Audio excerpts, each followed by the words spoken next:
ભારત સરકાર દ્વારા પૂરી પાડવામાં આવેલી વિશેષ ડિજિટલ સુવિધા સ્વગણતરી અભિયાન અંતર્ગત નાયબ મુખ્યમંત્રી હર્ષ સંઘવીએ અભિયાનના બીજા દિવસે જ પોતાના નિવાસ સ્થાનેથી ઓનલાઈન પોર્ટલ ઉપર પરિવારની વિગતો ભરી અને રાષ્ટ્રીય કાર્યક્રમમાં પોતાનું સક્રિય યોગદાન આપ્યું હતું.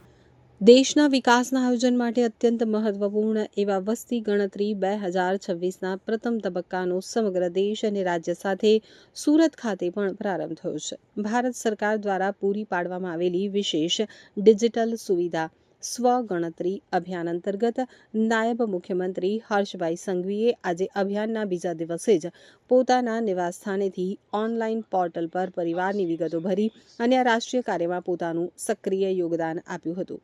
નાયબ મુખ્યમંત્રી આ પ્રસંગે ગુજરાતના તમામ નાગરિકોને પોતાની રાષ્ટ્રીય ફરજ સમજી અને આ ડિજિટલ અભિયાનમાં ઉત્સાહભેર જોડાવા માટે જાહેર અપીલ કરી હતી.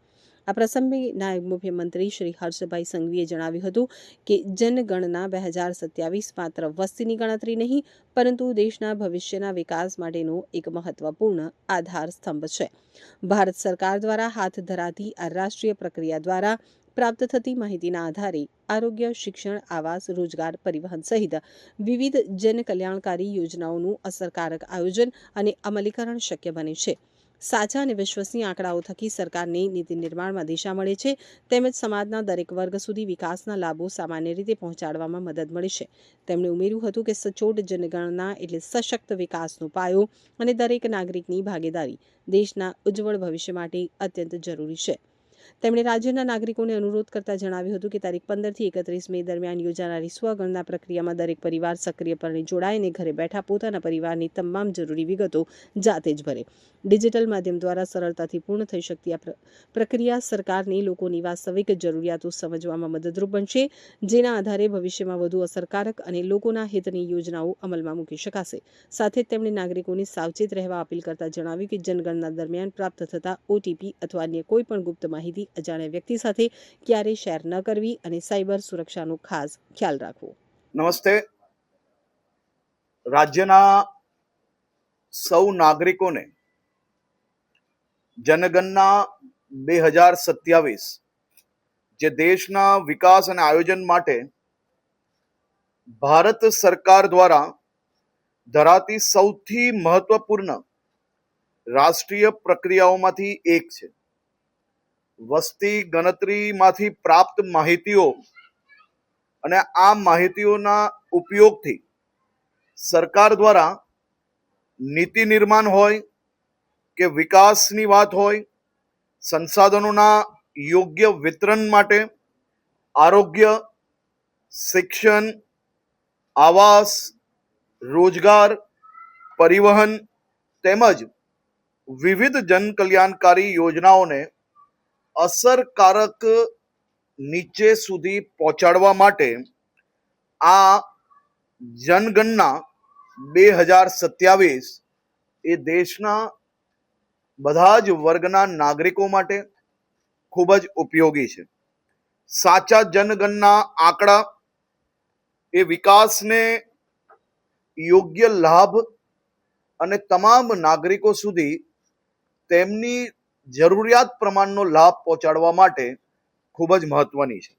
હું તમામ નાગરિકોને અપીલ કરું છું કે 17 મે થી 31 મે 2026 દરમિયાન યોજનારી સ્વગણના એટલે કે જાતે જ ઘરે બેસીને ઓનલાઈન તમે પોતે તમારા ઘરની સુવિધાઓ, તમારા ઘરમાં લાઇટની વ્યવસ્થા કેમ છે, બાથરૂમ છે કે નહીં, તમે શું અનાજ વધારે વાપરતા હો છો, ઘરની અંદર બીજી વ્યવસ્થાઓની શું પરિસ્થિતિ છે, આ બધું જ સ્વગણનામાં સાચી માહિતી જો તમે પૂરશો, સાચી માહિતી જો પહોંચાડશો તો આવનારા દિવસોમાં સરકાર દ્વારા જે બધી જ વ્યવસ્થાઓ છે તે વ્યવસ્થાઓમાં બી વધુ સારી અને અસરકારક રીતે નીચે સુધી પહોંચાડવામાં વધુ સરળતા બની શકે છે.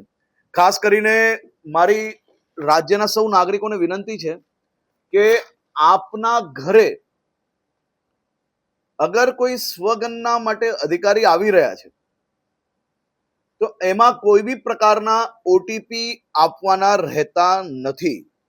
જો આપ પોતે ઓનલાઈન કરો છો તો એક ઓટીપી જરૂરથી આવશે, પરંતુ કોઈ ફિઝિકલ એટલે કે કોઈ સીધા જ તમારા ઘરે સ્વગણના માટે આવે છે તો ફોર્મ જરૂરથી ભરવું, પરંતુ એમાં કોઈ બી ઓટીપી આપવાનો રહેતો નથી, જેની સૌ નાગરિકોએ ખાસ નોંધ લેવી.